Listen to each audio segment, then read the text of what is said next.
Live from Columbia, this is Sports Talk on the South Carolina Radio Network. Be a part of tonight's show. Call us at 800-956-7266 or email talkback@sportstalksc.com. Now, here are your hosts for Sports Talk, Phil Kornbluth, Kevin McCrary, and Tom Hayes.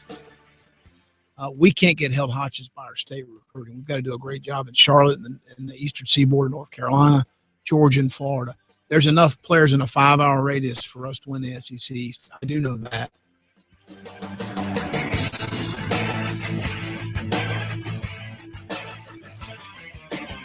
And good evening. Welcome into Sports Talk here on the South Carolina Radio Network. Kevin McCrary and the Professor Tom Hayes at your service tonight. No Phil Kornbluth.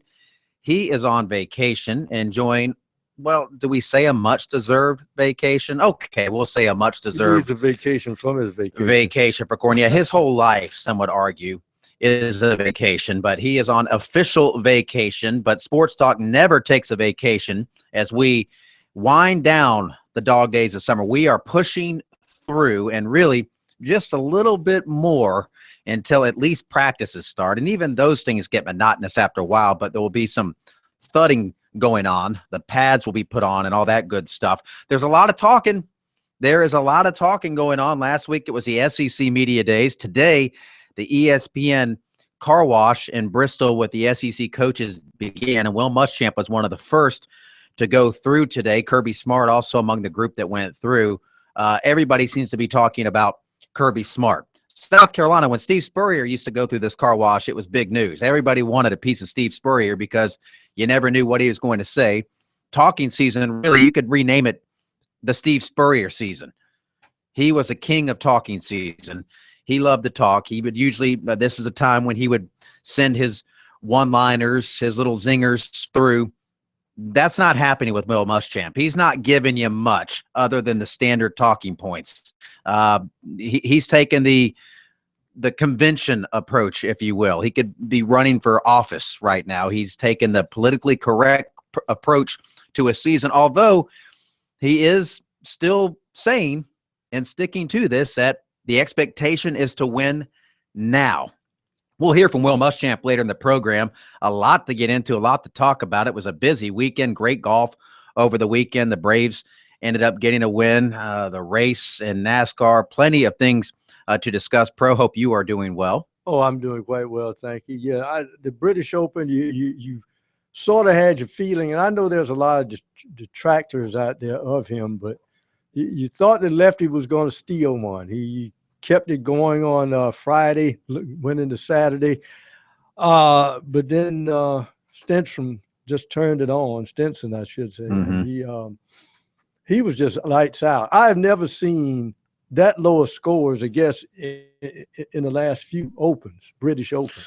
Yeah, 20 under. That's unprecedented that's right there, what he did. And he was hitting some shots, and it's like he knew they were going in. He was just walking off, and I thought normally when a guy does that, either they really like it or he doesn't like it, but he would just hit it, hand the club to his caddy, and start walking there, and the ball would be stuffed pretty close. He made that 50-plus foot putt. A big weekend there for Henrik Stenson winning his first major. We're going to hit a timeout. Plenty to come here on Sports Talk. Sit down, relax, put your feet up, grab yourself something cold to drink, an appetizer. We got the feast coming up here on Sports Talk.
Cranking up in another week here on Sports Talk. Kevin McCrary, the Professor Tom Hayes at your service, coming to you live from our downtown Columbia studios, high above Main Street, or the Main Street of sports, as we like to say, on Sports Talk. 800-956-7266 is our toll-free number. And as I posted on Twitter, without Corn here bloviating about his golf game, the Packers, the Yankees, the Celtics, his playing days at Letta High School, we'll actually have time for your phone calls tonight. So grab a line while they're open. It's a toll-free call wherever you are around the state. If you've been waiting for a while to get on board with us, if maybe you've been on hold and haven't been able to get through, good opportunity for you to reach out and have your voice heard statewide, coast to coast, and around the world on Sports Talk. That's your chance. And there are plenty of things to talk about because it's talking season. Now is when you can make your bold prediction. Now is when you can state your concerns. Now is when we can either talk you off the ledge, get you informed, solve these problems before they even exist. That's what we can do. Because nobody's wrong this time of the year. There's nothing you can say that is in July. That's the beautiful thing about July. You can say, well, I think the Gamecocks are going to go undefeated. Well, yeah. You're not wrong yet.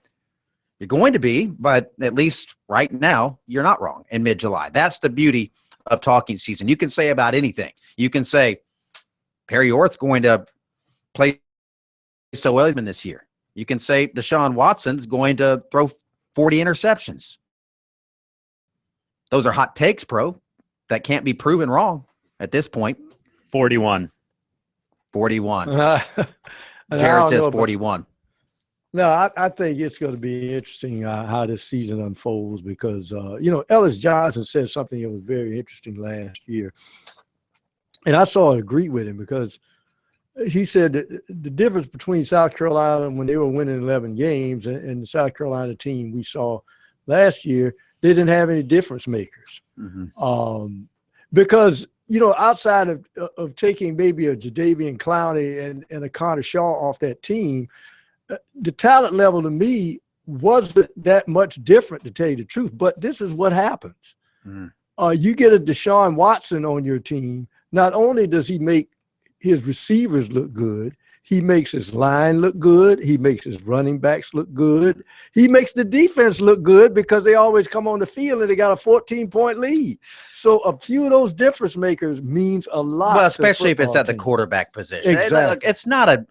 It's not rocket science in football. If you have a solid quarterback and a great defense, you're going to win. And you don't have to have a Heisman candidate quarterback, as Alabama proved last year. I mean, they didn't have the better quarterback in that game. Mm-hmm. Maybe they had more athletes. I mean, at the end of the day, you do have to have a few playmakers. And I disagree that South Carolina, I mean, I think maybe we're not on the same page here. I think South Carolina's talent level now compared to even just 4 years ago is monumentally different. Night and day different. This is your South Carolina. They're back to like late 90s, early 2000s talent level, in my opinion. Now, there are people that follow recruiting and say, oh, look at these stars and look at the rankings. Well, I'm just looking at the roster right now, and I can't name one difference maker, SEC difference maker. I'm not saying there aren't any on the team. Listen very carefully. I know before somebody emails me, hey, you're saying they don't have anybody. No, but they don't have anybody that's proven. Brandon McElwain's not proven. He might be great. He might be the next Connor Shaw. Mm-hmm. He might not. You don't know. I mean, let's see him go out there and do it. Who's going to be the next big receiver? Who's going to be the next Farrell Cooper? Because Farrell Cooper's not there to be Farrell Cooper anymore. Alshon Jeffrey, all those guys are gone. And there was a stat in the state newspaper today, Ben Briner, and to me, this sums up South Carolina and just the monumental task that Will Muschamp has. Of the 20 Gamecock seniors that play offense, in the two classes, 20 offensive players assigned in the two classes that should have been seniors this year. That's 2012, 2013. Only 5 remain. 5 out of 20 in 2 classes remain on offense, and 4 are redshirt juniors. And, there's so many, on Perry Orth, Darius Polk, Madrick Belton all started as walk-ons. I mean, there are a lot of these guys that's not a team that you look at and say, you know what, they're ready to go out and win the SEC East. They're ready to go out and compete, and all they needed is some coaching and development. That's not coaching and development there. That is huge mistakes recruiting that have come back each of the past 2 seasons, came back with a vengeance last year when they won 3 games, and you don't just fix that overnight. The problem didn't happen overnight. It happened over the course of time, and as those guys started graduating pro, as they started losing, the Connor Shaws, the Dylan Thompsons, the Mike Davises, Al Shaw, I mean, it kind of trickled down, but as those guys left and nobody was there to replace them, for a while they were replacing them. You know, Marcus Lattimore graduated, Mike Davis stepped in, Steven Garcia was kicked to the curb, and Connor Shaw came out. I mean, at one point, South Carolina had Dylan Thompson and Connor Shaw on the same team, 2 guys that are both on an NFL roster right now. Now, they're not superstars in the NFL, but they're good enough to be on NFL rosters. They were both playing at the same time at South Carolina. They had depth. They had quality depth. They don't have that right now, and it's not Will Muschamp's fault. Certainly we've documented, there's no need to dredge back up how they got there. They made huge mistakes with their recruiting. Steve Spurrier made huge mistakes in certain hires on his staff. I think that's all proven now. But I think what is very important for South Carolina fans to understand right now in mid-July is that the talent level is not there for them to compete on a high level in the SEC. That's the reality. Will Muschamp isn't saying that because Will Muschamp is a competitor. And he's probably the most positive coach that South Carolina's had, certainly since Brad Scott. Lou Holtz and Steve Spurrier would not have said what he's saying about this team. I mean, they wouldn't have. Steve Spurrier would have had to go win. Remember when Spurrier first arrived? His goal was, we're just trying to win more than we lose and go to a bowl game. That was his goal. And Will Muschamp isn't wired that way. I mean, he's wired where we're going to compete. We're going to go out every down, and that's okay. I'm not knocking him and saying that he's delusional, but the reality is, and at the end of the day, he's got to know. He does know. I mean, I think probably what he does know is this, K-Mac. South Carolina lost some games last year because they lost their will. There were games that were winnable, that they could win, but they kept hearing the talk and let it get to them. One bad play led to somebody hanging their head. Then there's another bad play. What he wants is to get the attitude straight initially. Now, interestingly enough, we talk about how great South Carolina's talent was, but Pharaoh Cooper came in because he was recruited as what? A defensive back. Somebody said, wait a minute, hold it. We better put this guy on at wide receiver, and that's what happened there. They had to go to the basketball team and get Bruce Ellington to play wide receiver. So they had talent. Well, they recruited him for football. He chose basketball, and then he came back. But, combining with what they did, they had to be resourceful in what they did. And let's face it, when they had Jadeveon Clowney, I didn't think the secondary was that good. But because you had number 7 sitting there and he gave the quarterback all of 2.5 seconds to throw, the corners looked tremendous. And he had help. I mean, he had Devin Taylor. He had good guys on the inside. They're not there yet. I think they're going to be better. Now, here's the question I have. And I have this, it's a 2-pronged question because I'm not leaving Clemson fans out. We're talking a lot about South Carolina because they've been doing most of the talking. Dad's going to start talking tomorrow. And we're going to have ACC Media Day, so we're going to have fresh stuff to talk about there. But if you're a South Carolina fan, what is a successful season? Are you just trying to win? I mean, if you win 5 games this year, is that a disappointment? I mean, it's 2 more than you won last year. I mean, to me, I could see this team only winning 5 games. I think the max number 6 for them, 6. And if they made a bowl game, I think you're dancing a jig in the street if you're South Carolina. I mean, that's a heck of a coaching job. That won't win him SEC Coach of the Year, but he would deserve it with all the questions. I mean, they have question marks on both sides of the ball at almost every position. You talk about the leadership. Well, you only have 5 guys out of 20. You ain't going to have a lot of leaders. They're going to have to rebuild with youth, and that certainly takes time. We'll be right back.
Lots of ways to reach us this afternoon on Sports Talk, this evening, I should say. 800-956-7266 is a good old-fashioned way on the phone.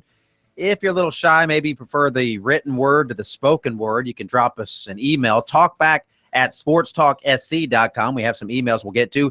If you're into the whole brevity thing and are social media savvy, we are on Twitter @SportsTalkSC. You can tweet. That's the Sports Talk Twitter feed. If you want to tweet directly at me, it's @KMacMustDie.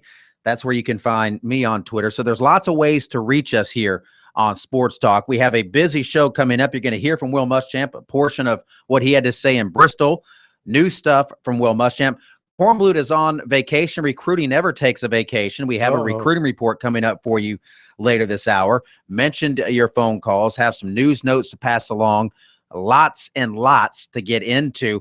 Speaking of the email, talkback@sportstalksc.com. John drops an email and says, K-Mac sees a big drop in talent, but don't underestimate the incompetence of the recent defensive coordinator and defensive line coach. And they had a couple of defensive coordinators.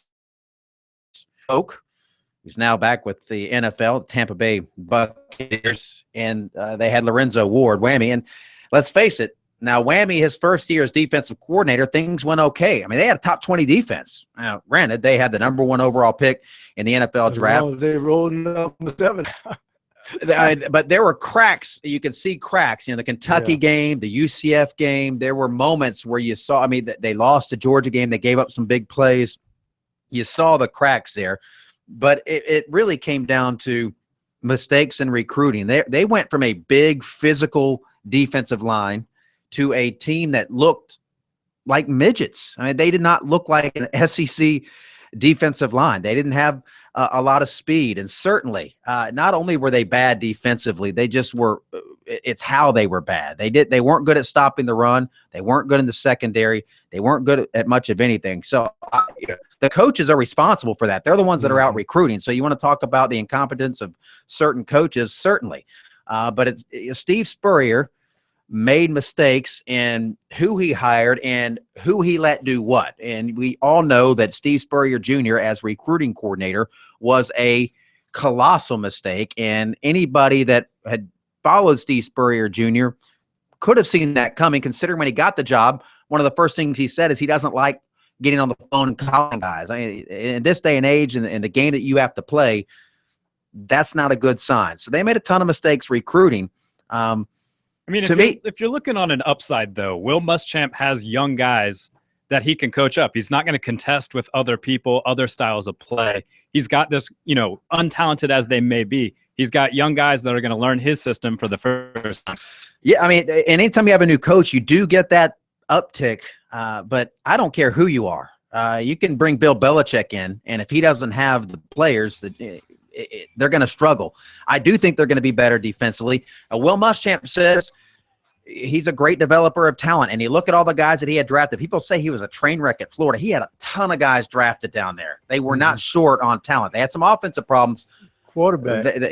They were very, very good. We're going to pick this up on the other side. You're going to hear from Will Muschamp. Got some Clemson notes to pass along as well as we continue here on Sports Talk.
It's your Goodbye Blue Monday episode of Sports Talk here, South Carolina Radio Network. Kevin McCrary and the Professor Tom Hayes at your service behind the glass.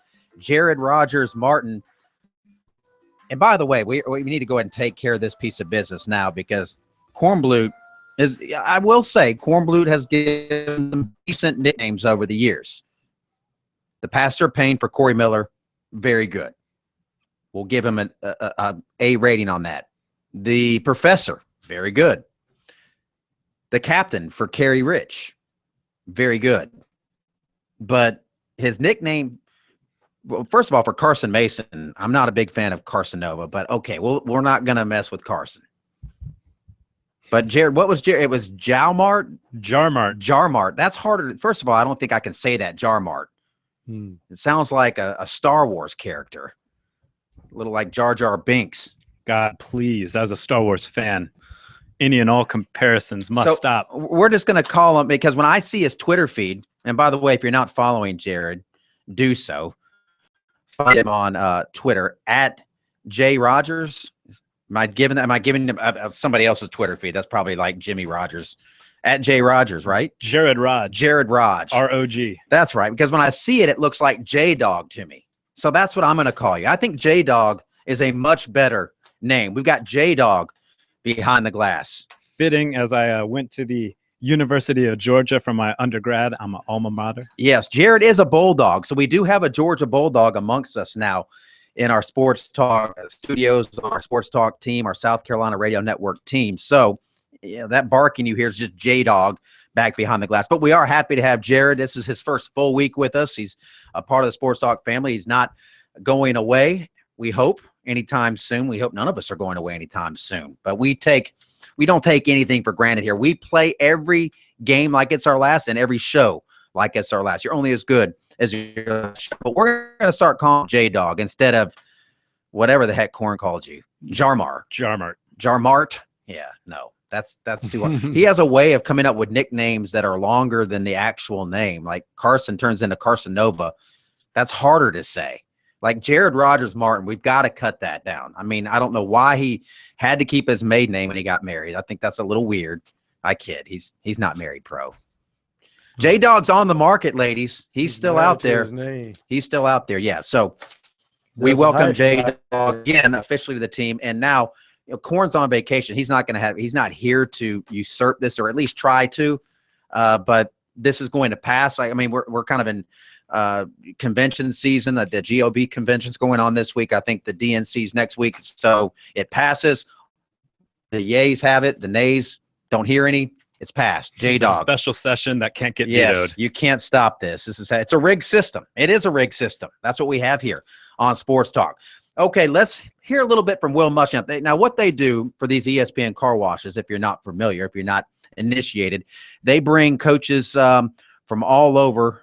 They do a lot of almost all the conferences. It's SEC week, and they bring them up to Bristol, fly them up, and they go through show after show after show. They'll do a Sports Center hit. Then they'll go do a hit with Paul Feinbaum. Then they'll do a hit with another radio show. Then they'll do a hit with the writers. They just go all over the place. And they say a lot of the same things. And that's essentially what it was today. A lot of the same things, but some new interesting things from Will Muschamp. We actually listened to it all, so you didn't have to, and came up with the best part. Now, J-Dog, we got this from the Cannell and Casilius show, or Casilius and Cannell. Is that the order they go in?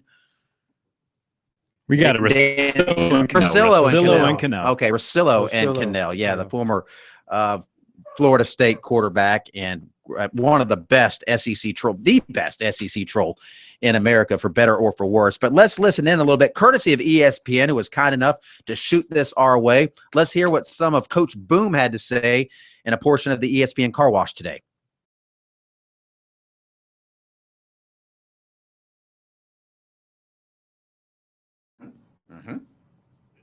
It's frozen. Not the good kind. Not the Anna and Elsa kind. Okay. What's changed from now being you're removed a couple of years from University of Florida? You're back in the in the lead dog, that role, being the head coach. What did you learn? What have you changed? Well, I think as much as anything, we need to be better on offense, obviously. Whatever we need to do to be successful. Kurt Roper and I've had a lot of conversations, and there's not a lot of schematical things we're changing as far as those things are concerned. We're going to fit what our players can do. We're not going to throw a scheme on them. As far as how we practice, there's some subtle changes with what we do. But at the end of the day, I really feel like, Danny, we did some good things in Florida. We won 11 games in our second year, and we had some very tough breaks our third year that were very difficult to overcome for any staff, and we had some tough breaks our last year. So at the end of the day, a lot of things we did extremely well. Obviously, we've got to play better on offense and be more productive. What about you personally? Because I've been harsh on you saying that you need to change your demeanor on the sideline. I don't think it has to be dramatic, but I think there are some times when people watch you and people have a lot of fun with it, saying he's losing his mind out there. Do you think you have to control yourself more on the sideline as a head coach? Well, I think in order for our players to say a little bit more composure, I would agree with that. And I'm willing to do what we need to do to be successful. So, I think sometimes when you have a setback, it brings you some perspective on things, and you look back and you evaluate where you are, what happened, but you also appreciate the positive things that have happened. And that's, everyone wants to turn it into a negative. It's not a negative. It's just what happened. And in the coaching profession, there's been a lot of really good coaches that have been fired before.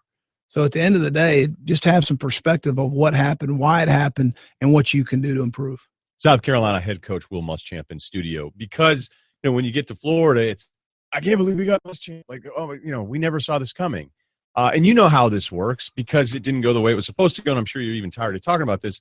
Then at South Carolina, the headline's like, okay, what did we get here? Like, does that stuff, I know you a little bit. I think I already know the answer to this thing, but it's almost like people from the outside want to hear you doubt yourself. I mean, does any of that make any sense? I've never had an issue with confidence. Right. That's why I knew the answer ahead of time. But this, Ryan, I think that's a great question. And I look at this, and I look in professional sports. Let's just take the National Football League. There's 32 teams. 10 or 12 of those head coaches have been fired before and rehired in the NFL, some of them twice. So why? Why are these guys being rehired? Because they have general managers making decisions, which are football people. They're people that are evaluating situations. They're looking at situations. Why did this happen? What were the positives? What were the negatives? And what can be corrected? The University of South Carolina Athletic Department better than anybody in the country. And he knows exactly what it takes to be successful there. And when he called me and started describing what he was looking for, it was very simple to see that was going to be a good fit there for him. What did Spurrier tell you about this job? Well, coaches, I can't say it like he does, obviously. And, of course, there aren't many of us that can say things that he says, but he's been great. He's been so supportive of me at Florida and now at South Carolina. Dropped by the other day, just popped in. You need anything, you're doing good, you look good. I like the shirt you got on. Where'd you get it? Those sort of things. And unlike Coach Spurrier, so he has not changed a bit as far as those things. Will Muschamp, head coach, University of South Carolina, joining us on Marcelo and Cannell. He's still around though, Spurrier, isn't he? Is he like poking his head in and seeing how? Is it that close? Oh, he's still in Columbia, but he's also at Crescent Beach a lot. So don't think he's not. Right. He's working on that golf game. What is the deal with your quarterback situation? Perry Orth and Brandon McElwain separated themselves coming out of spring right now. And Lorenzo Nunez was a young man that got hurt in the fourth practice. He is going to play both receiver and quarterback. There's going to be a package for him at quarterback. And those guys right now, along with the freshman Jake Bentley that came on campus this summer. But Perry and Brandon right now going into practice are going to be the guys battling for the job unless something, changes with the guys we got on campus right now.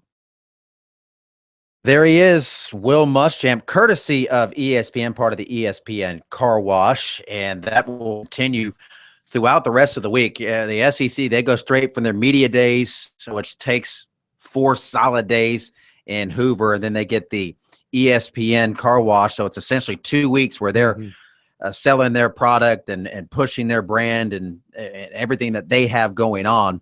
And the ACC will get its turn. Now, this week, Dabo Swinney, tomorrow is his media golf tournament. We'll have that covered for you here on Sports Talk. Thursday and Friday, just a 2-day affair for the ACC football media days. I think it's the ACC football kickoff, the official title for it. It's in Charlotte. I'll be up there, actually, for that. So we're going to have a lot of ACC football talk. It's talking season, as they say.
If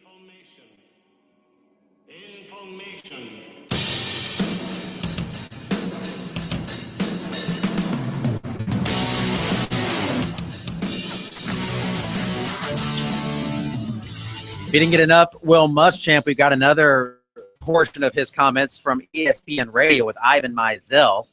We'll play that for you in hour number 2. Also in hour number 2, Kirby Smart, first-year Georgia head coach.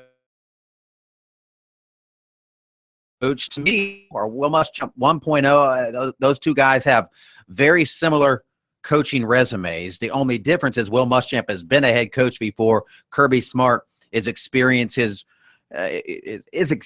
his first go-round as a head coach, and he's doing it in that pressure cooker that is Georgia, replacing the guy Mark Richt, who was very successful but didn't win big enough. He won plenty but didn't win big enough for the Georgia faithful, so they went after Kirby Smart.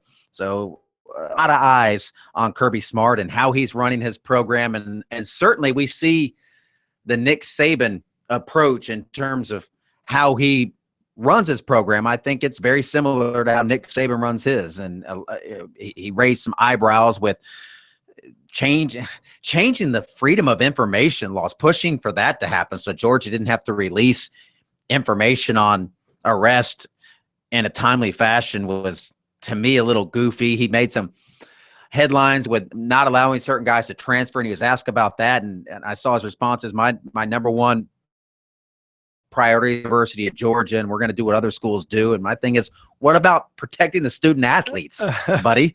But anyway, you'll hear from him. And Kirby Smart is, again, I know that's who South Carolina fans wanted, was Kirby Smart. And had he not gone to Georgia, had Georgia not fired Mark Richt, we probably would have been talking about Kirby Smart as South Carolina's coach. I don't think they really had to settle on anything different. I mean, you could make the case with Muschamp, and I know he looks like damaged goods to people, but if you look a little deeper, just because he didn't have the kind that they wanted down at Florida, he didn't fail at Florida. He wasn't a complete failure, in my opinion.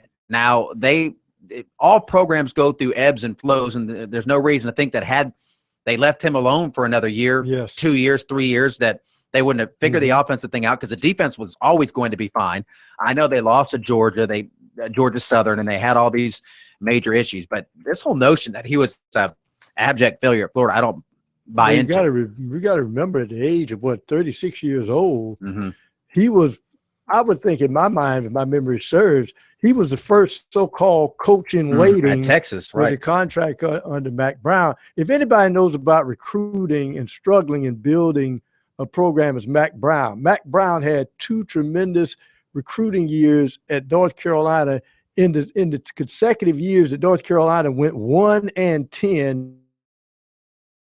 The year he went 8-4, and I think the 4th year he went 9-3, and then he ended up being the head coach of Texas. That carried him to Texas.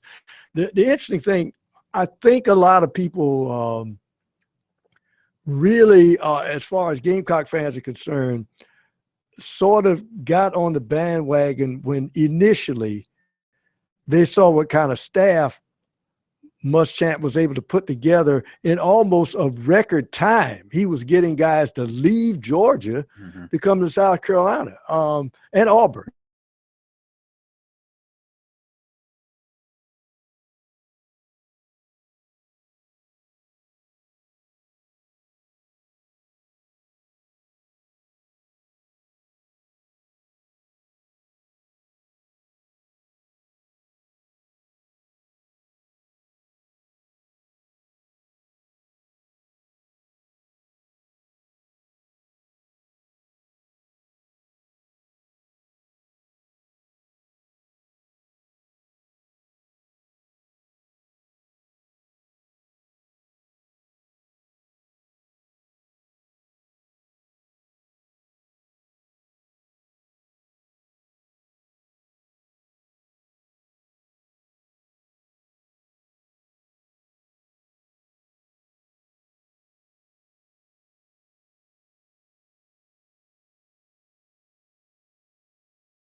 Brought